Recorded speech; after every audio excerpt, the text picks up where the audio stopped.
majelis yang mulia, majelis sholawat kepada Nabi yang bersabda, "Aktsiru minas salati alayya fi lailatul gharra wa fi yaumil azhar." Perbanyaklah sholawat kepadaku di malam Jumat dan di hari Jumat. Malam ini kita baru saja memperbanyak sholawat kepada beliau baginda Muhammad sallallahu alaihi wasallam, ittiba'an li sunnatihi wa imtithalan li amri, mengikuti ajaran beliau, menjalani sunnah beliau, serta mematuhi perintah beliau. Dengannya insya Allah jadikan malam ini malam yang berkah untuk kita dan umat Nabi Muhammad SAW. Tidak ada seorang pun di dunia ini kecuali menginginkan yang paling baik. Kita pakai baju pengen yang paling baik. Kita beli mobil, kita pengennya yang paling baik. Kita buat rumah, pengennya yang paling baik. Paling baik itu dalam bahasa Arabnya adalah khairiyah. Maka itu Sayyidina Ali memberikan kepada kita pilihan. Dalam beberapa hal ini, yang paling baik adalah ini. Agar kita tahu bahwa itu hakikat kebaikan, yaitu kata ulama,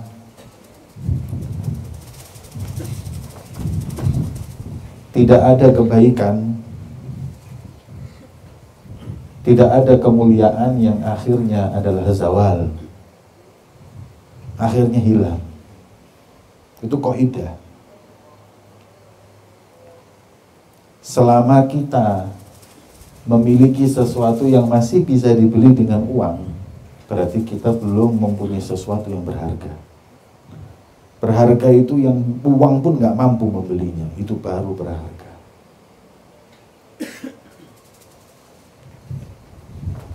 Dan daripada kebaikan adalah sesuatu yang kekal, itu kebaikan. Apa nikmatnya satu kebaikan kalau umurnya hanya sementara? Dari itu kita diajarkan oleh beliau Sayyidina Ali karramallahu wajhah. Allah muliakan wajah beliau karena termasuk dari salah satu sahabat yang mulai lahir sampai meninggal nggak pernah sujud kepada selain Allah. Itu Sayyidina Ali. Sahabat yang lain mereka masih pernah menyembah berhala, tapi beliau Sayyidina Ali sejak kecil dipelihara oleh Rasulullah dan tidak pernah menyembah kecuali kepada Allah Subhanahu wa ta'ala, maka disebut karramallahu wajhah. Dalam riwayat yang lain karramallahu wajhah karena Sayyidina Ali itu nggak pernah lihat auratnya. Ala khilaf, tapi condongnya sebagian ulama karena nggak pernah sujud kecuali sama Allah Subhanahu wa ta'ala, maka wajah ini dimuliakan. Kemudian beliau Sayyidina Ali ini yang disebut oleh baginda Muhammad SAW, ana madinatul ilmi wa aliyu babuha. Kalau aku ini adalah pintunya ilmu, kalau aku ini adalah kotanya ilmu, maka Ali adalah pintunya. Pintu itu dulu yang namanya kota Madinah itu dulu dikelilingi pagar, terus ada pintu gerbangnya. Maka tidaklah mungkin kita bisa masuk ke satu kota itu kecuali melalui pintu. Makanya kalau mau memahami ilmu yang murni, ilmu yang terjamin kebenarannya dari Rasulullah, melalui beliau Sayyidina Ali bin Abi Thalib. Karena beliau yang memegang babuha, pintunya, kata Rasulullah SAW. Kemudian beliau adalah menantu Nabi kita Muhammad SAW yang makhtub, dipilih oleh Rasulullah. Bukan beliau yang ngotot pingin meminang putri Rasulullah, tapi Rasulullah yang menginginkan Sayyidina Ali. Dan memang kebetulan Sayyidina Ali condong dan cinta kepada Sayyidatuna Fatimah. Maka cukup sebagai kemuliaan Sayyidina Ali adalah nikahnya dengan Sayyidatun Nisa Ahlil Jannah. Pemimpin para wanita nanti di surga adalah Sayyidatuna Fatimah Az-Zahra. Kalau Sayyidina Ali nggak punya kemuliaan kecuali menantu Rasulullah dari anak yang tercinta Fatimah Az-Zahra sudah cukup. Lakafa bihi syaraf wa fakhr, cukup. Belum ditambah ilmunya, belum ditambah keberaniannya, belum ditambah semuanya. Maka itu Sayyidina Ali bin Abi Thalib, kalau istrinya adalah pemimpin perempuan, maka beliau disebut dengan Sayyidi Syabab Ahlil Jannah, pemimpin para pemuda nanti di surga. Dikala para wanita, dikala para pemuda mereka masih belum atau enggan beriman dengan Nabi Muhammad SAW, Sayyidina Ali yang pertama kali mengimani. Sebagaimana dalam kitab Sirah, siapa orang yang masuk Islam pertama kali? Ada yang bilang Khadijah, ada yang bilang Sayyidina Abu Bakar, ada yang bilang Sayyidina Ali, ada yang bilang ini. Akhirnya oleh ahli sirah disebutkan gini aja, untuk perempuan Khadijah, untuk orang yang tua Abu Bakar, untuk pemuda yang pertama kali beriman adalah Sayyidina Ali bin Abi Thalib. Memiliki keberanian dan keilmuan yang luar biasa. Kalau sudah buntu masalah, jawabannya ada pada pintu dari kota ilmu, beliau Sayyidina Ali bin Abi Thalib. Kemudian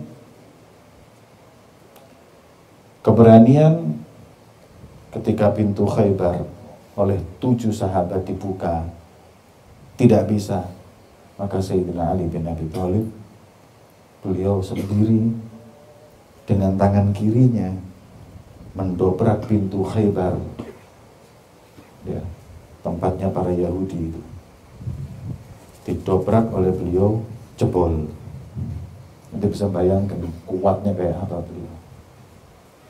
Tapi ada riwayat yang mengatakan Sayyidina Ali seberani-beraninya, sekuat-kuatnya, idza iktahamat atau idza ishtaddat al-ma'rakah, kalau sudah genting-gentingnya perang, tidak ada yang paling membuatku tenang seperti berlindung di punggung Rasulullah. Ya, Rasulullah yang seperti itu kelihatannya kalem, rahmat, tapi ketika dalam peperangan beliau adalah kesatria yang tak terkalahkan. Makanya di perang Uhud itu termasuk kunci sukses orang-orang kafir mengalahkan umat Islam karena menyebar hoax dengan mengatakan mata Muhammad, Muhammad mati, langsung down semua. Ya. Mentalnya sahabat ini down ketika dengar Rasulullah meninggal. Buat apa? Ini menunjukkan bagaimana mereka bersandar kepada Nabi SAW. Hingga dalam riwayat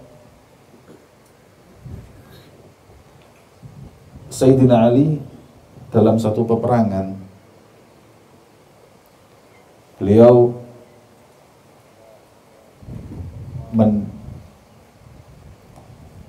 menghadapi yang namanya mubarazah, duel di perang Khandaq. Perang Khandaq itu Sayyidina Salman Al-Farisi yang memberikan masukan. Orang-orang Persia itu kalau perang bikin Khandaq kelilingi itu, jadi supaya yang namanya musuh itu nggak leluasa mau gitu lihat jalannya gini, nggak menggo. Khandaq, Khandaq itu lebar. Dulu masih ada di Madinah, sekarang ditutup oleh pemerintah, ditutup. Kenapa ditutup sama pemerintah? Takut orang tabarruk di Khandaq tersebut, ngambil berkah. Karena memang ada Khandaq itu segini, terus dalam sampai dalam, dari ujung situ ke sini. Ini Khandaq itu segini, bukan terus kecil-kecil, kuburan massal itu, besar segini. Kemudian peperangan dimulai. Ketika peperangan mau dimulai, biasa yang namanya mubarazah, duel. 3 orang dulu satu-satu. Kalau duel menang, mentalnya kuat, perang mesti menang, sebagaimana di perang Badar dan lain-lain. Akhirnya berdiri maju seorang di antara mereka, Amr bin Wud. Amr bin Wud ini orang yang paling berani ketika itu. Bukan cuma berani, badannya juga kuat, besar. Khandaq segini itu diloncati sama dia. Bayangkan nanti, sami ini itu loncat, loncat. Kata sahabat ya, lihat orang loncat segitu, geter, lu, besar. Aina al-jannah alladhi wa'adaha rabbuk. Mana surga yang dijanjikan Tuhan kalian? Ya, katanya al-jannatu tahta dhilalis suyuf. Surga itu ada di bawah naungannya pedang, gemerlapannya pedang. Ayo mana? Ayo yang mau cari surga, ta'al. Tebas lehernya, langsung mau bawa surga ini. Kemudian kata Rasulullah, man li Amr, siapa yang menghadapi Amr? Belum Rasulullah ngomong misi 1 detik, man li Amr, Sayyidina Ali mengatakan, ana lahu ya Rasulullah. Sayyidina Ali umurnya masih 17 tahun. Ente 17 tahun sih main PS.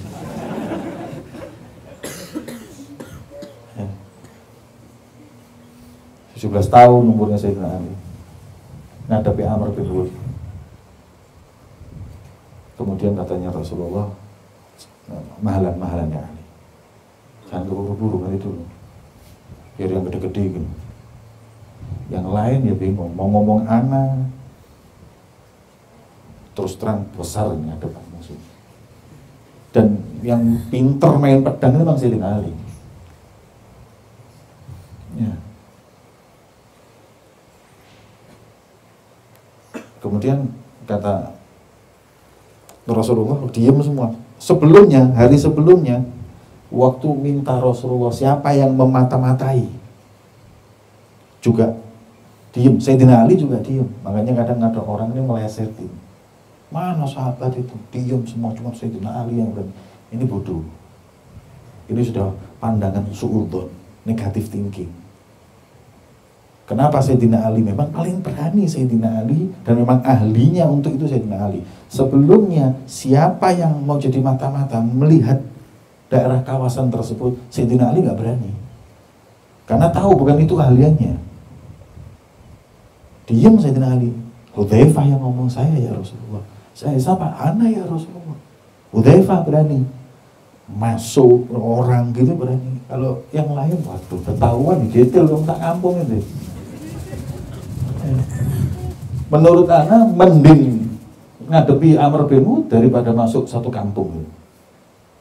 Kalau ketahuan sudah mati sudah. Kalau ini ya latu ya gabus. Perang ya bisa menang bisa kalah. Tapi kalau ini sudah pasti mati kalau ketahuan. Nggak ada yang berani. Nah, seperti itu. Jadi semua yang paling yakin untuk menyelesaikan dia yang mengatakan ana 2 kali mahlan ya Ali. Mahlan ya Abul Hasan. Ya. Sayyidina Ali itu kan kunyahnya Abul Hasan. Kemudian man li Amr. Diam semua. Tapi kalau ditunjuk sama Rasulullah ya berangkat. Ya. Berhubung nggak ditunjuk, diam nunggu perintah. Ana ya Rasulullah sampai 3 kali. Berarti Rasulullah memastikan ini anak yakin, pede. Tapi Rasulullah yang justru mikir, ini Amr, Khandaq aja dilewati. Ini Ali, umur 17 tahun. Langsung sama Sayyidina Rasulullah, imamahnya dicopot. Diimamai Sayyidina Ali. Wafir riwayat dikasih pedang sama Rasulullah Dzulfikar. Saya bismillah.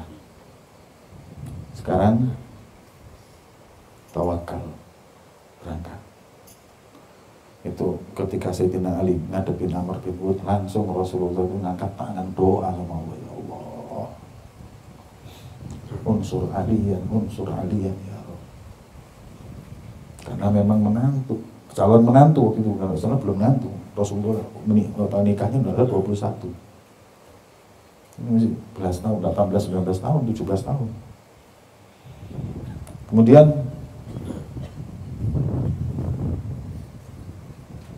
setelah adep-adepan sama Amr bin Wud, siapa inti? Anak Ali bin Abi Thalib.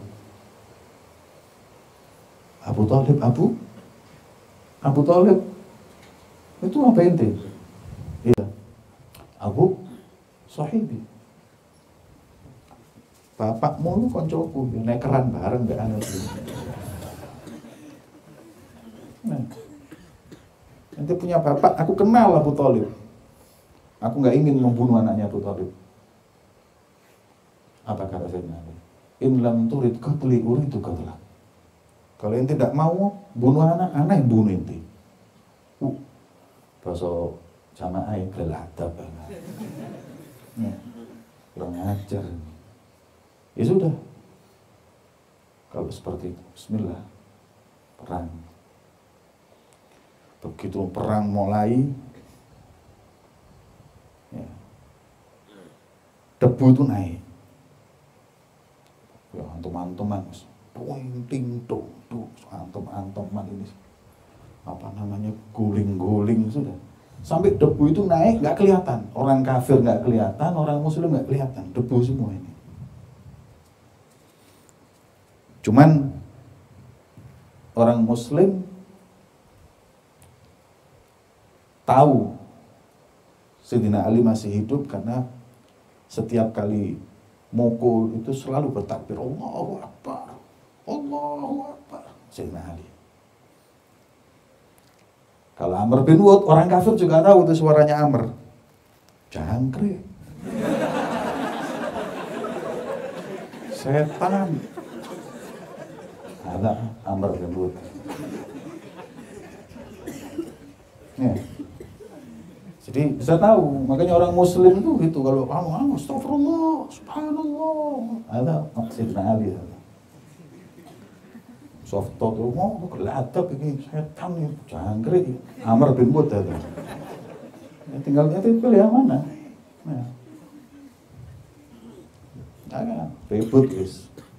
Allahu Akbar. Sampai teriak, ada teriakan terakhir. Wah, Allahu Akbar. Sudah bisa lihat ini. Yang menang siapa enggak tahu. Ditunggu sampai namanya debu itu turun. Begitu debu turunnya tahu enggak? Amr bin Wud disigar jadi dua. Bingung, sahabatnya bingung. Ini kalau tangannya tok putus, alhamdulillah ini. Ini enggak, sak badannya di satu di pedangnya. Ya lemes orang kafir. Lu Amr bin Wud kama ada. Pemene kita orang ini.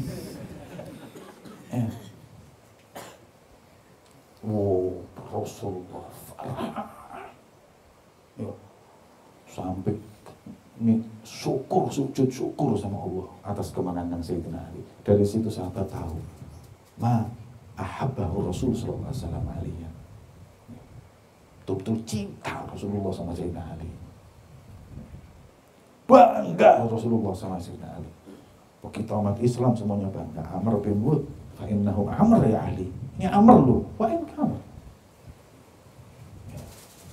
Ada huwa Sayyidina Ali bin Abi Thalib.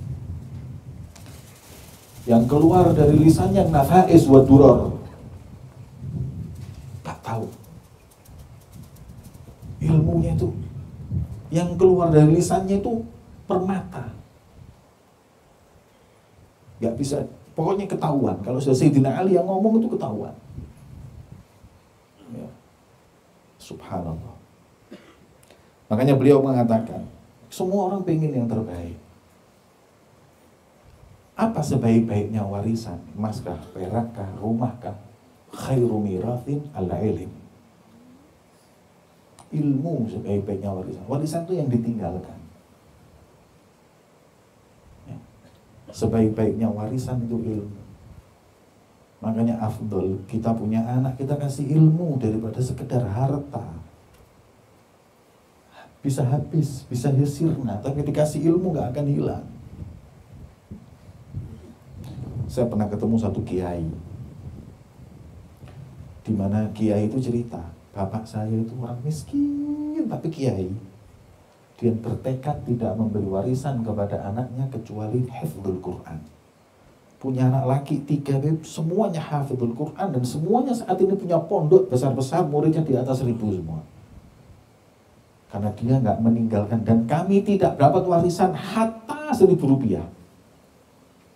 Kata bapaknya, jangan la tutalib al-waratha, jangan minta, jangan nuntut warisan. Warisanku adalah hifdzul Quran yang aku letakkan di kehidupan ente nanti. Betul, tiga-tiganya jadi kiai semua dan punya tahfidz semuanya. Hadza khairu mirath. Jadi kalau mau ninggalkan ke anak, tinggalkan ilmu, ini gak ada duanya. Wa khairu hirfah, irfah ay sifat. Yang dimaksud hirfah di situ sifat.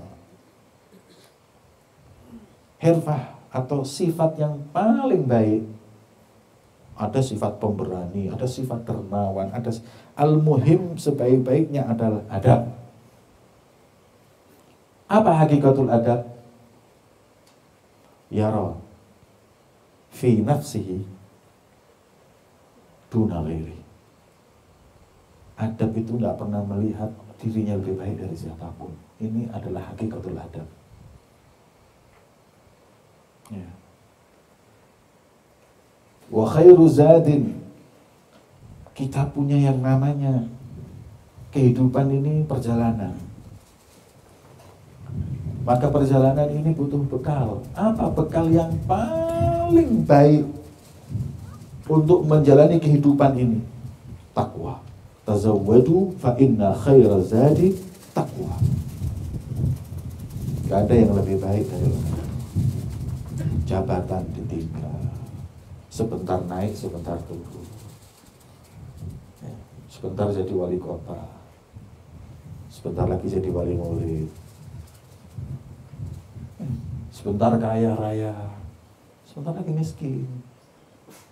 Gak ada. La khair yadum wala surur yadum. Ya. La syarr yadum wala surur yadum. La huzun yadum wala surur yadum. Orang itu hidupnya balik-balik, tidak ada yang tahu.